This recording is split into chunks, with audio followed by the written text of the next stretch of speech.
Bonjour et bienvenue sur Maliactu TV. Je suis Oumou Kamara. 460 millions de dollars pour transformer l'avenir de la jeunesse sahélienne.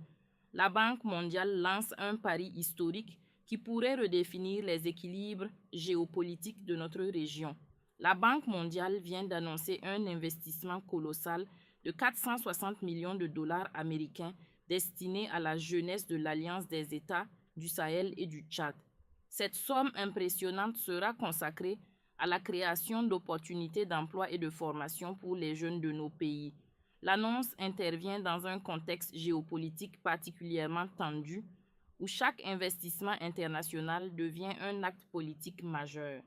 Les autorités de transition des pays de l'AES, qui redéfinissent actuellement leurs partenariats internationaux, voient dans ce financement une opportunité de diversifier leurs sources de financement tout en préservant leur souveraineté nouvellement affirmée. Ce programme cible directement une région où plus de 60% de la population a moins de 25 ans, faisant de cet investissement un enjeu crucial pour la stabilité régionale. Concrètement, ce nouveau partenariat de la Banque mondiale vise à créer des alternatives économiques viables dans des territoires où le manque d'opportunités alimente parfois l'instabilité.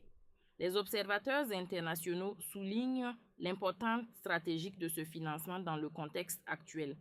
Il faut préciser que les autorités de transition de l'AES ont salué cette initiative comme une reconnaissance de leurs efforts pour le développement de leur population. En ce qui concerne l'impact direct, ce sont des millions de jeunes Maliens, Burkinabés, Nigériens et Tchadiens qui pourraient bénéficier de nouvelles formations professionnelles et d'opportunités d'emploi.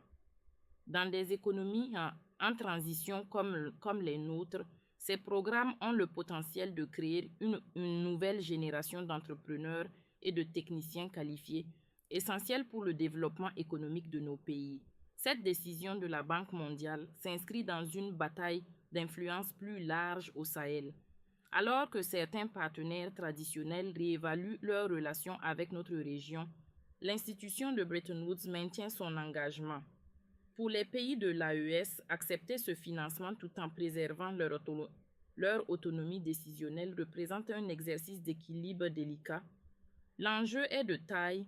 Comment nos États peuvent-ils bénéficier des capitaux internationaux sans compromettre leur souveraineté fraîchement reconquise?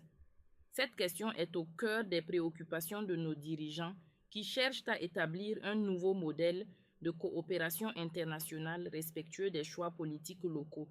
Ce partenariat pourrait établir un nouveau modèle de coopération internationale au Sahel, où les institutions financières mondiales s'adaptent aux nouvelles réalités politiques régionales.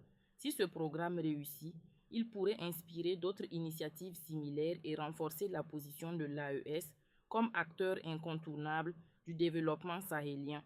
L'enjeu dépasse largement nos frontières.